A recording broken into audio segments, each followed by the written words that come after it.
Good morning to you all. Let's read out today's morning Hukamnama from Shri Darbar Sahib Amritsar. Then let's relate this with our day-to-day life so that we can implement it.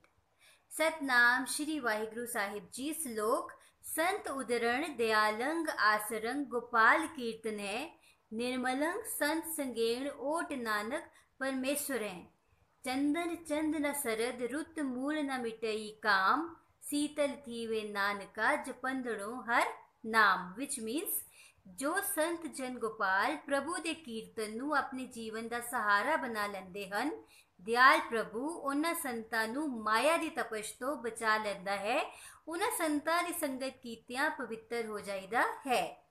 हे नानक तू भी अजेहे गुरमुखां दी संगत विच रह के परमेश्वर दा पल्ला फड़।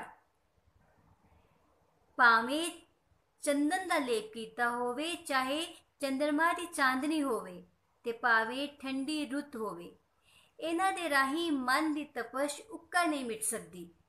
हे नानक प्रभु दा नाम सिमरिया ही मनुख दा मन शांत हुंदा है।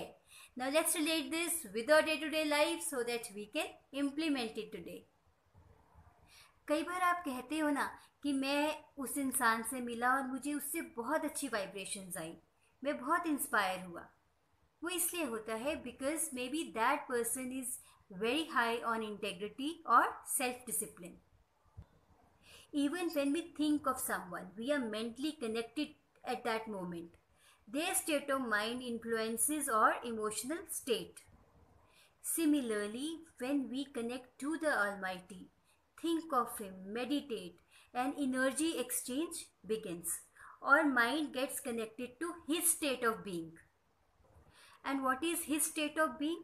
His state of being is its ocean of peace, power, love. So we inherit all these qualities and get emotionally healed.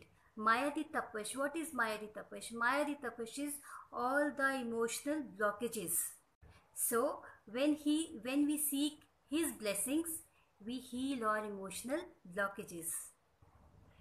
Now when we say that we are addicted to the worldly pleasures, and these worldly pleasures, yes, definitely they are going to give us happiness for a little time, but अगर हम permanent happiness की बात करें तो वो हमें नहीं मिलनी। एक फ़िश वाइफ थी जो कि फ़िश बेच के वापस आ रही थी, तो रास्ते में उसकी फ्रेंड मिली जो जिसका कि गार्डनिंग का काम था। तो वो उसको अपने घर ले गई और उसने कहा कि आज रात तुम यहीं रुक जाओ। तो वो उस रात वहाँ रुक गई। रात को जब वो सोने लगी तो आसपास उसके बहुत सारे फ्लावर्स थे जिसमें से बहुत फ्रेग्रेंस आ रही थी। अब उसको नींद ही ना आए बिकॉज उसको ऐसे फ्लावर्स की आदत ही नहीं थी। So she was getting very restless. तो उसकी फ्रेंड आती है तो वो कहती है कि तुम इस तरह से परेशान लग रही हो, क्या बात है? वो कहती है कि मुझे नींद नहीं आ रही, मुझे लगता है ये फ्लावर्स की जो फ्रेग्रेंस है ये मुझे सोने नहीं दे रही। तो तुम एक काम करो, मुझे मेरी वो बास्केट ला दो जिसमें फ़िश की स्मेल आ रही है। And this is what happens in our life also. हम इतने एडिक्टेड हो जाते हैं इतने सारे कंफर्ट्स के कि हमें लगता है कि शायद रियल हैप्पीनेस उसी में ही है। पर अगर इन वर्ल्डली प्लेसेस में रियल हैप्पीनेस होती तो फिर हम परेशान क्यों होते, फिर हम दुखी क्यों होते, फिर इतनी लाइफ में फ्रस्ट्रेशन क्यों होती? Yes, these comforts are important, but real bliss, real happiness is somewhere else. And where is the real happiness? It is making your strong connection with the Almighty. पर ये आपके लिए तब तक जार्गन रहेगा जब तक आप इसकी प्रैक्टिस नहीं करोगे। तो आज एक असाइनमेंट करते हैं।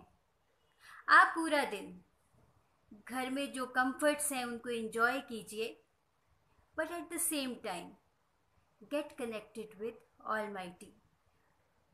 वो आप कैसे कर सकते हो? आप मेडिटेट कर सकते हो, आप प्रेयर्स कर सकते हो, और एज सिंपल एज आप एक जगह बैठ के चुपचाप अपने अंदर इंट्रोस्पेक्ट कर सकते हो कि आज का दिन जो मेरा जा रहा है वो सही डायरेक्शन में जा रहा है या नहीं। आज के दिन जो मैंने खुद को प्रॉमिसेस करे थे कि अपने ये काम मैं कंप्लीट करूँगा या करूँगी, या मैंने किसी से कोई प्रॉमिस करा हुआ है, वो मैं आज कंप्लीट कर रहा हूँ या नहीं। Am I be my word और नॉट।